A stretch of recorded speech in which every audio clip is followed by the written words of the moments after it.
हरियाणा के पलवल में एक तेज रफ्तार कार अचानक से लोगों के लिए आफत बन गई। दरअसल कार चालक ने एक ऐसा नियंत्रण खोया कि गाड़ी सीधे एक दफ्तर में जा घुसी और हादसे के वक्त ऑफिस में कई लोग मौजूद थे।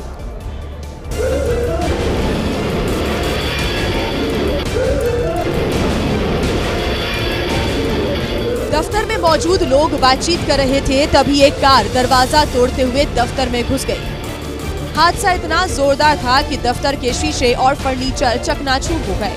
वहां चीख पुकार मच गई। एक शख्स तो वहीं दब गया और दर्द की वजह से चिल्लाने लगा। हादसे के बाद कार का ड्राइवर निकला और भागने लगा, लेकिन एक शख्स ने कार के बोनट पर चढ़कर उसे पकड़ लिया और फिर उसकी जमकर धुनाई की। हालांकि यह हादसा था या फिर साजिश, फिलहाल इसकी जानकारी नहीं मिल पाई है। हादसे में घायल लोगों को अस्पताल भिजवा दिया गया, वहीं पुलिस छानबीन में जुट गई।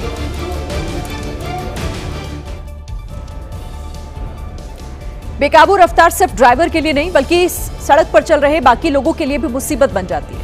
एक वीडियो ऐसा राजस्थान के उदयपुर से सामने आया, जहां एक बेकाबू कार ने कोहराम मचा दिया। हालांकि गनीमत रही कि हादसे में किसी की जान नहीं गई।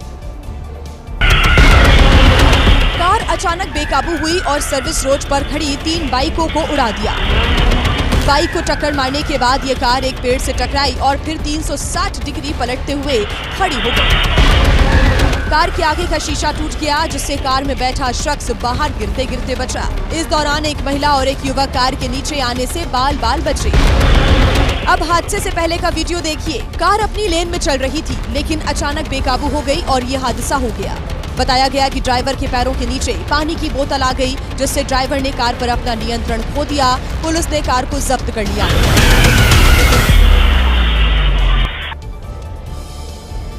पश्चिम बंगाल के कालिम्पोंग में तेज बारिश ने लोगों की मुसीबतें बढ़ा दी। भारी बारिश की वजह से कई इलाकों में सड़कें पानी में डूब गईं और तेज बहाव में सड़क किनारे खड़ी हुई कई गाड़ियां पानी में बहती हुई नजर आई। किसी की बाइक बह गई, किसी की स्कूटी। पानी की तेज धारा के आगे सड़क पर खड़ी गाड़ियां ताश के पत्तों की तरह बहती नजर आई। ये कोई नदी नहीं बल्कि वो सड़क है जिस पर गाड़ियां फर्राटा भरती थीं। लेकिन आसमान से बरसी मूसलाधार बारिश ने सड़क को दरिया में तब्दील कर दिया और फिर फर्राटा भरने वाली गाड़ियां उसी सड़क पर बहने लगी। तेज बारिश के बाद कालिम्पोंग के कई इलाकों में कमोबेश ऐसी ही तस्वीरें सामने आ रही हैं। उत्तर प्रदेश में अगले साल विधानसभा के चुनाव होने हैं, लेकिन उससे पहले ही राजनीतिक दलों के बीच जुबानी जंग तेज हो गई। उत्तर प्रदेश में मुख्यमंत्री योगी आदित्यनाथ आज मऊ के दौरे पर थे और इसी दौरान उन्होंने एक ऐसा बयान दिया जो सियासी चर्चा का विषय बन गया। योगी आदित्यनाथ ने कहा, अब कोई माफिया खुली जीप में किसी हिंदू को नहीं धमका सकता। यह तय है कि अगर बेटी और व्यापारी की सुरक्षा में सेंध लगाई तो सेंध लगाने वाले का इंतजार तो फिर यमराज ही करेगा, बाकी किसी को नहीं करना चाहिए। आज माफिया पिस्तौल लहराते हुए कोई धमका करके खुली जीप में चल करके किसी हिंदू को धमका नहीं सकता है। सीएम ने आरोप लगाया कि समाजवादी पार्टी की सरकार माफिया को संरक्षण देती थी। पीएम दिल्ली में योजना बनाते, लेकिन ये लोग उसे लागू नहीं करते। मोदी जी दिल्ली में योजना बनाते थे, भाजपा के अन्य राज्य लागू करते थे, लेकिन यूपी में 14 से 17 तक समाजवादी पार्टी की सरकार ने उन योजनाओं को यूपी में लागू नहीं होने दिया, क्योंकि समाजवादी पार्टी तो माफिया और गुंडों के सामने नतमस्तक थी। योगी ने गुंडों माफियों को चेतावनी देते हुए कहा कि अगर राज्य की कानून व्यवस्था खराब की तो 7 जन्मों तक नहीं बख्शे जाएंगे। वहीं मुख्यमंत्री योगी आदित्यनाथ के इस बयान से यूपी की सियासत गर्मा गई है। विपक्ष के नेता ये आरोप लगा रहे हैं कि कानून व्यवस्था तो अब भी खराब है, बदली कहां। योगी जी का ये बयान सिर्फ एक विशेष समूह को टारगेट करने के लिए। विपक्ष की तरफ से मोर्चा कांग्रेस ने संभाला और सीएम योगी के बयान को समाज में विद्वेष फैलाने वाला बताया। आदित्यनाथ जी का नाम एक ऐसे मुख्यमंत्री के रूप में लिखा जाएगा जिन्होंने भारत के लोकतांत्रिक मूल्यों का कोई सम्मान नहीं किया, संविधान का कोई सम्मान नहीं किया और सिर्फ धार्मिक तुष्टीकरण को बढ़ावा दिया। अरे साहब, आप इस बात को क्यों कहते हैं कि कोई हिंदू को डरा नहीं सकता? इधर ओवैसी की पार्टी AIMIM ने पूछा है, योगी आदित्यनाथ क्या सिर्फ हिंदुओं के सीएम हैं या फिर सबके? मतलब मुसलमान को डरा सकता है, सिख को डरा सकता है, ईसाई को डरा सकता है, जैन, पारसी, बौद्ध सबको डरा सकता है। आप ये कहना चाह रहे हैं क्या आप हिंदुओं के मुख्यमंत्री हैं या उत्तर प्रदेश की 24 करोड़ जनता के मुख्यमंत्री हैं? समाजवादी पार्टी के नेताओं का आरोप है कि मोदी और योगी जी सिर्फ भाषण देते हैं, महिलाओं के साथ अपराध आज भी हो रहे हैं। बारिश के मौसम में जेब में रखे हुए नोटों के भीगने, फटने और जल्दी खराब होने की परेशानी अब जल्द खत्म हो सकती है। रिपोर्ट्स के मुताबिक RBI देश में प्लास्टिक यानी कि पॉलीमर नोट लाने की तैयारी कर रहा है, जो पानी और गंदगी से जल्द खराब नहीं होंगे। देखिए, RBI जल्द ही पॉलीमर नोटों का पायलट प्रोजेक्ट शुरू कर सकता है। रिपोर्ट्स के मुताबिक ये नोट मौजूदा कागज वाले नोटों की तुलना में ज्यादा मजबूत और टिकाऊ होंगे। इससे नोट जल्दी खराब नहीं होंगे और सरकार को नोट छापने का खर्च भी उनका कम हो सकता है। साथ ही इनमें सुरक्षा फीचर्स बेहतर होते हैं, जिससे नकली नोटों पर रोक लगाने में भी मदद मिलेगी। पॉलीमर नोट लाने से नोटों की उम्र बढ़ेगी और बार बार नए नोट छापने की जरूरत भी कम पड़ेगी। इससे सरकार का खर्च भी घट सकता है। ये नए नोट मौजूदा कागज वाले नोटों से ज्यादा मजबूत और लंबे समय तक चलने वाले होंगे। अगर पायलट प्रोजेक्ट सफल रहा तो आने वाले समय में आपके हाथ में कागज नहीं बल्कि प्लास्टिक के नोट होंगे। इधर महाराष्ट्र में एक बार फिर जहरीली शराब ने मौत का तांडव मचाया। महाराष्ट्र के पुणे और पिंपरी चिंचवड़ में जहरीली शराब पीने से 13 लोगों की मौत हो गई। 1 दर्जन से ज्यादा लोगों के मौतों के बाद पुलिस और एक्साइज विभाग ने एक्शन लेते हुए 8 लोगों को गिरफ्तार किया है। जहरीली शराब से एक साथ हुई इतनी मौतों के बाद पुणे में एनसीपी शरद पवार के कार्यकर्ताओं का गुस्सा फूट पड़ा। रोहित पवार की अगुवाई में एनसीपी कार्यकर्ताओं ने अवैध शराब के अड्डे में जमकर तोड़फोड़ मचाई। एक तरफ हंगामा बरपा था तो दूसरी तरफ आंखों में आंसुओं का सैलाब बह रहा था। किसी का बेटा गया, किसी का पति, तो किसी का भाई अब कभी लौटकर नहीं आएगा।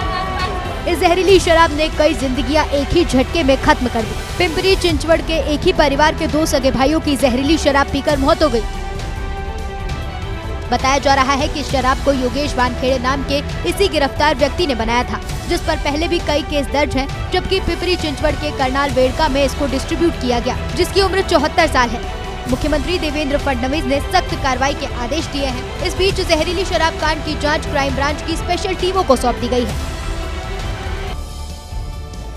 रूस के राष्ट्रपति व्लादिमीर पुतिन के ऑफिस क्रेमलिन से एक चौंकाने वाली रिपोर्ट सामने आई और ये report the wall street journal की है, जिसके मुताबिक रूस के राष्ट्रपति पुतिन अपनी उम्र 150 साल तक बढ़ाने की तैयारी कर रहे हैं और इसके लिए उनके वैज्ञानिक रिसर्च कर रहे हैं, जिसके लिए $26 अरब खर्च यानी कि लगभग 2500 अरब रुपए खर्च करने की तैयारी भी है।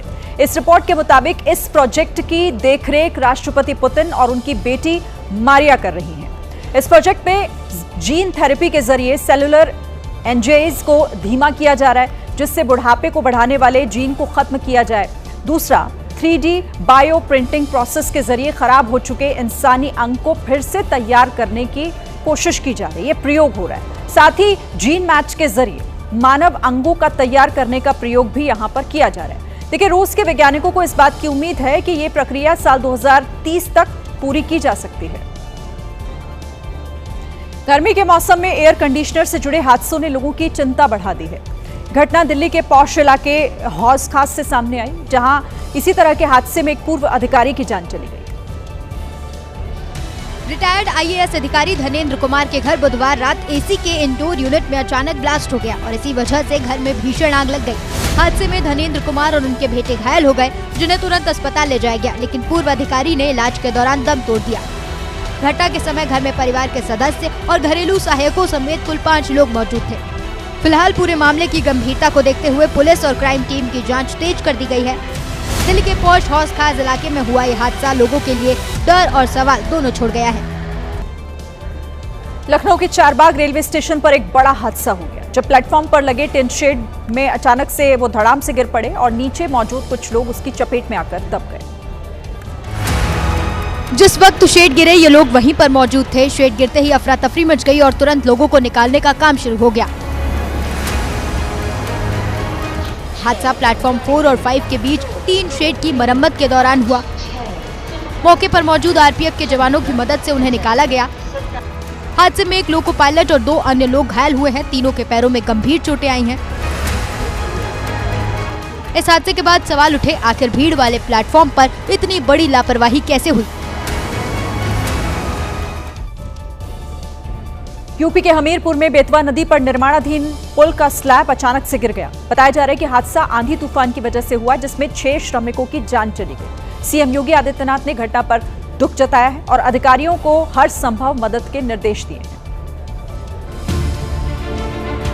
लोहे के मुड़े सरिये, टूटी शटरिंग और कंक्रीट के बड़े बड़े हिस्से इस हादसे की भयानक तस्वीर बयां कर रहे हैं। हादसे के बाद मौके पर अफरा तफरी मच गई और मलबे में दबे मजदूरों को निकालने के लिए राहत बचाव का काम शुरू किया गया। देर शाम मौसम अचानक बदला। तेज बारिश और तूफानी हवाओं के बीच पुल के स्लैब वाले हिस्से में कंपन महसूस हुआ। इसके बाद कुछ ही सेकंड में पूरा हिस्सा नीचे आ गिरा। कई मजदूर उस वक्त नीचे और आसपास मौजूद थे। हादसे के बाद पुलिस प्रशासन और एसडीआरएफ की टीम मौके पर पहुंची। रात भर रेस्क्यू ऑपरेशन चलाया गया। जेसीबी और गैस कटर की मदद से मलबा हटाया गया ताकि फंसे लोगों तक पहुंचा जा सके। घटना हमीरपुर के कुरारा में हुई है और ये इलाका यूपी के बुंदेलखंड रीजन में पड़ता है। अब हमीरपुर पुल हादसे पर सियासत भी काफी तेज हो गई है। कांग्रेस, समाजवादी पार्टी और आम आदमी पार्टी ने हादसे को भ्रष्टाचार और लापरवाही से जोड़ते हुए सवाल खड़े किए। कांग्रेस ने आरोप लगाया कि जहां जहां बीजेपी की सरकार है, वहां पुल गिरने की घटनाएं लगातार सामने आ रही है। सरकार शुद्ध रूप से एक्ट ऑफ फ्रॉड की बनी हुई है, एक्ट ऑफ भ्रष्टाचार की बनी हुई है। बिहार में 17 पुल गिरते हैं और उत्तर प्रदेश में ये चौथा पुल गिरा है। समाजवादी पार्टी ने आरोप लगाया कि निर्माण कार्यों में करप्शन की वजह से पुल का हिस्सा गिरा। उत्तर प्रदेश में जो काम है, काम से ज्यादा पैसा कमीशन का है। अगर कोई 100 रुपए का काम हो रहा है तो उसमें 50% कमीशन है, 50 रुपए से ज्यादा कमीशन है। तो ये सारी जिम्मेदारी किसकी है?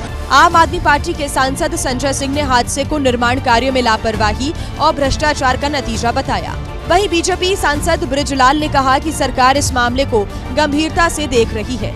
उत्तर प्रदेश की सरकार इसमें जरूर जांच कराएगी और जो इसके लिए दोषी हैं उनको सजा मिलेगी और मिलनी चाहिए। फिलहाल पुल हादसे पर राजनीति तेज है और अब इंतजार है जांच के नतीजों का। लखनऊ की किंग जॉर्ज मेडिकल यूनिवर्सिटी यानी कि केजीएमयू में बनी मजारों को लेकर यूनिवर्सिटी प्रशासन ने एक बड़ा फैसला लिया है।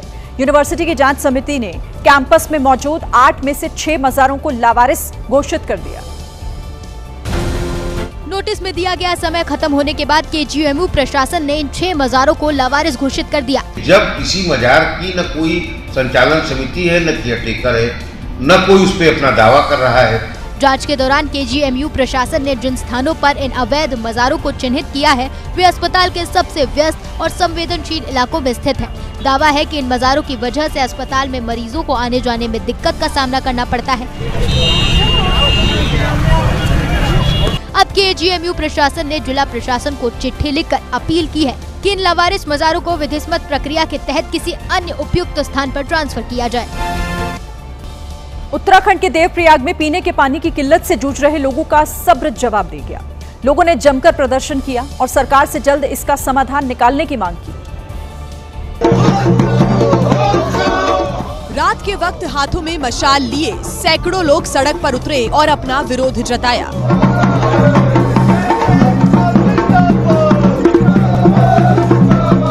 ये मामला हिंसियारी खाल इलाके का है, जहां के लोग पिछले कई महीनों से पीने के पानी की समस्या से जूझ रहे हैं और वो दूर दूर से पानी लाने को मजबूर है।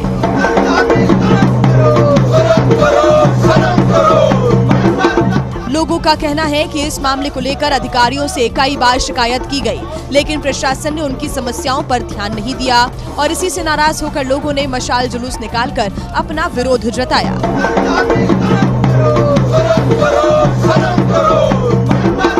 प्रदर्शन के दौरान लोगों ने चेतावनी भी दी कि अगर जल्द ही समस्या का समाधान नहीं निकाला गया तो वो और उग्र आंदोलन करेंगे। मौसम की बदली हुई चाल कहीं राहत तो कहीं आफत लेकर आई है। मौसम का मिजाज बदलने से उत्तराखंड का हेमकुंड साहिब बर्फ की चादर से ढक गया है, तो कश्मीर के बड़गाम में आसमान से आफत के ओले गिरे। रुई के फाहों की जैसी गिरती बर्फ ने हेमकुंड साहिब की रंगत ही बदल दी। पवित्र कुंड में बर्फ की मोटी परत जम गई तो दूर दूर तक फैले पहाड़ बर्फ की चादर से ढक गए। जिससे हेमकुंड साहिब आ रहे तमाम श्रद्धालुओं के चेहरे खिल उठे। वहीं जम्मू कश्मीर के बडगाम में इसके उलट तस्वीर नजर आई। यहाँ ओले गिरने से सेब, सब्जियां और दूसरी फसलों को खासा नुकसान पहुंचा है। यहाँ घर की छतों से लेकर रास्ते तक ओलों की मोटी परत बिछ गई। देखिए, देश के मैदानी इलाकों में गर्मी तो पहाड़ी इलाकों में धूं धूं कर जलते हुए पहाड़ दहशत फैला रहे हैं। उत्तराखंड के पहाड़ों से आ रही आग की रिपोर्ट बेहद डरावनी है। उत्तराखंड के पहाड़ों में ऐसी आग जगह जगह लगी है। इस आग से अब तक 331 हेक्टेयर जमीन पर जलकर राख हो गई है। प्रशासन के साथ साथ स्थानीय लोग भी आग बुझाने की कोशिशों में जुटे हैं। जानकर हैरानी होगी कि 15 फरवरी से अब तक उत्तराखंड के जंगलों में आग की 394 घटनाएं रिकॉर्ड हुई हैं। इस आग से सबसे ज्यादा प्रभावित गढ़वाल मंडल है, जहां आग के 285 मामले दर्ज किए गए हैं। इस दौरान चमोली जिले में 50 साल की एक महिला घर से थोड़ी दूर स्थित गौशाला जाते वक्त आग की चपेट में आ गई और अस्पताल ले जाते वक्त उसकी मौत हो गई। राजस्थान के सहकारिता मंत्री गौतम दत्त इन दिनों विवादों में हैं। विवाद की वजह एक ऑडियो क्लिप है, जिसमें वो पुलिस कर्मियों को भद्दी भद्दी गालियां दे रहे हैं। ऑडियो वायरल होने के बाद मंत्री जी पर केस दर्ज कर लिया गया। थाना अधिकारी शैतान सिंह ने मंत्री जी के ऊपर जो एफआईआर दर्ज कराई है, उसके मुताबिक गौतम दत्त ने पहले थाना परिसर के बाहर पुलिस कर्मियों को बुलाया और फिर न सिर्फ गाली गलौज की बल्कि धमकियां भी दी। इनके भरोसे मत रहना, तो यार छोटागिरी मेरे को बिल्कुल पसंद नहीं है। और तेरे को मैंने कहा था उस गाड़ी को तेरे मेरे गांव का जान करके उसके तूने लठ लगाए थे। तेरी किसी कुमारी में मत रहना। और वो विष्णु के जरिए लक्ष्मण के गाड़ी के यहाँ क्यों क्या? इधर लालत मलालत होता देख मंत्री गौतम दत्त ने वही कहा जो आजकल हर दूसरा नेता कहता है, यानी ऑडियो मेरा नहीं, एडिटेड है। सोशल मीडिया पर मेरा एक ऑडियो प्रसारित किया गया है, जिसमें तकनीक का दुरुपयोग कर इस ऑडियो को एडिट किया गया है। इस एडिटेड ऑडियो से मेरा कोई संबंध नहीं है। वही मामले पर सियासत भी गर्म हो गई है। कांग्रेस ने मंत्री गौतम दत्त के वायरल ऑडियो पर सवाल खड़े कर दिए हैं। आपका मिनिस्टर गालियां दे रहा है माँ बहन की। वो ऑडियो बाकायदा राजस्थान की जनता से परमिशन लेकर जारी कीजिए। मुख्यमंत्री भजनलाल शर्मा को और ये मदन राठौड़ को दोनों को बैठकर बीजेपी कार्यालय में बीजेपी का चरित्र दिखाना चाहिए। इधर मामले की गंभीरता को देखते हुए मामले की जांच सीआईडी सीबी को ट्रांसफर करने की बात चल रही है। कर्नाटक में मुख्यमंत्री पद छोड़ने के बाद आज पूर्व सीएम सिद्धारमैया ने दिल्ली में राहुल गांधी और मल्लिकार्जुन खड़गे से मुलाकात की। यह मुलाकात कर्नाटक की नई सरकार के गठन और सत्ता संतुलन के लिहाज से अहम मानी जा रही है। सूत्रों के मुताबिक इस मीटिंग में सिद्धारमैया ने पार्टी हाईकमान के सामने अपनी कई मांगे रखी हैं, जिसमें बेटे यतीन्द्र सिद्धारमैया के लिए नए मंत्रिमंडल में अहम मंत्रालयों की मांग भी शामिल बताई जा रही है। सूत्रों के हवाले से जो जानकारी मिली है उसके मुताबिक मिलते ही राहुल गांधी ने सिद्धारमैया को अपने गले लगा लिया। इस दौरान राहुल ने कहा कि देश की राजनीति में आपका कद बहुत बड़ा है। अब सिर्फ कर्नाटक के लिए नहीं बल्कि पूरे देश के लिए भी आपको काम करना है। इस दौरान सिद्धारमैया ने कहा कि आपने कहा और मैंने पद छोड़ दिया। इसके बाद राहुल गांधी ने कहा, इसी वजह से मैं आपकी इज्जत करता हूं, क्योंकि आपने साबित कर दिया है कि सत्ता से बड़ी विचारधारा होती है। सूत्र ये भी बता रहे हैं कि सिद्धारमैया चाहते हैं कि उनके बेटे को सरकार में मजबूत भूमिका मिले, जिसमें चिकित्सा, शिक्षा, पिछड़ा वर्ग कल्याण, उद्योग और जल संसाधन जैसे अहम विभाग शामिल हैं। इधर कर्नाटक में नेतृत्व परिवर्तन के बाद अब डीके शिवकुमार के अगले मुख्यमंत्री बनने की संभावना सबसे ज्यादा मानी जा रही है। पेट्रोल, डीजल और सीएनजी की बढ़ती कीमतें आम लोगों के साथ साथ ऑटो रिक्शा चलाने वालों को भी परेशान कर रही हैं। आज राहुल गांधी अचानक से दिल्ली के मंडी हाउस के पास एक पार्क में ऑटो ड्राइवर से मुलाकात करने पहुंच गए। राहुल मंडी हाउस के टोडरमल पार्क पहुंचे। ऑटो ड्राइवर्स के साथ राहुल भी उनके साथ जमीन पर बैठ गए, उनके साथ लंच करने लगे। इसका वीडियो भी सामने आया है, जिसमें कई ऑटो ड्राइवर्स जमीन पर बैठे नजर आ रहे। बीच में राहुल गांधी भी नजर आए। इस दौरान कांग्रेस नेता ने ऑटो ड्राइवर्स की परेशानी को समझा, उनसे खुलकर बातचीत की। बीते कुछ दिनों में जिस तरह से पेट्रोल, डीजल और सीएनजी की कीमतों में लगातार बढ़ोतरी देखी गई है, उससे ऑटो ड्राइवर्स का जीवन यापन मुश्किल हुआ है।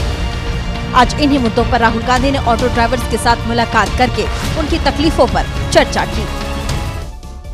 देश में अचानक सुर्खियों में आई कॉकरोच जनता पार्टी पर सियासत काफी तेज हो गई है। धीरेन्द्र शास्त्री वैसे तो इन दिनों बद्रीनाथ धाम में कथा वाचन कर रहे हैं, लेकिन कथा के दौरान देश की अर्थव्यवस्था, बेरोजगारी पर उनकी टिप्पणी पर सियासी हलकों में चर्चाएं गर्म हो गई हैं।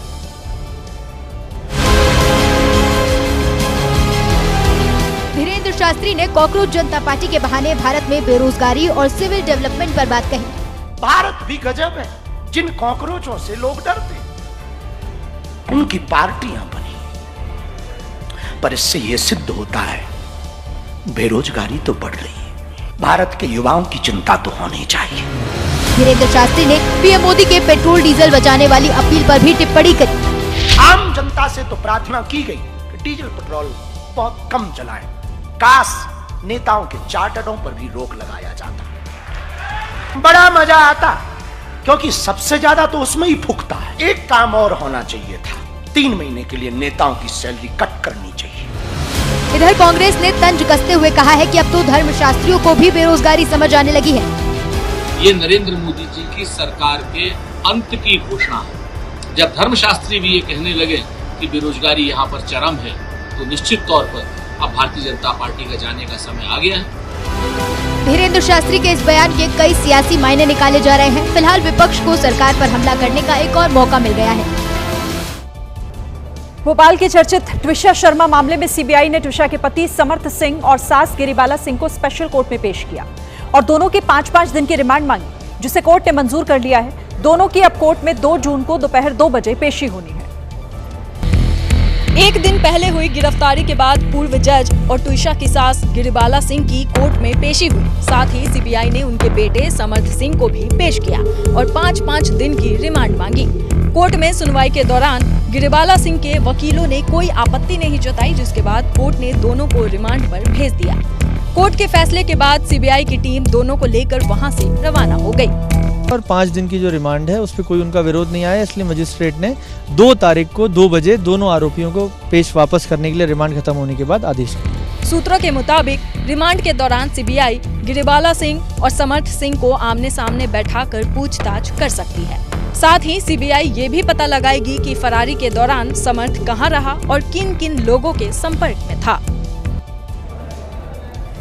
एक तो चोरी, ऊपर से सीना जोरी। ये मामला उत्तर प्रदेश के गाजियाबाद का है, जहां चोरी की शिकायत करना एक परिवार को भारी पड़ गया। आरोपी के साथ के लोगों ने उन पर जानलेवा हमला कर दिया। सामने आए सीसीटीवी वीडियो में साफ दिखा कि सफेद शर्ट और जीन्स पहना आरोपी जूतों के साथ मंदिर में दाखिल हुआ और वहां से रुपए लेकर भाग निकला। जिस घर में मंदिर बना था, वहां के लोगों ने जब सीसीटीवी खंगाला तो आरोपी की पहचान हो गई, जिसके बाद वो लोग शिकायत करने आरोपी के घर पहुंच गए। लेकिन शिकायत करना आरोपी के परिवार को नागवार गुजरा और उन पर हमला बोल दिया गया। 10 से 12 लोग मिलकर पीड़ित परिवार पर लाठी डंडे लेकर टूट पड़े। इस दौरान वहां लोगों की भीड़ जुट गई, लेकिन किसी ने भी बीच बचाव की हिम्मत नहीं की। बाद में पुलिस ने मामला दर्ज कर लिया और छानबीन शुरू कर दी।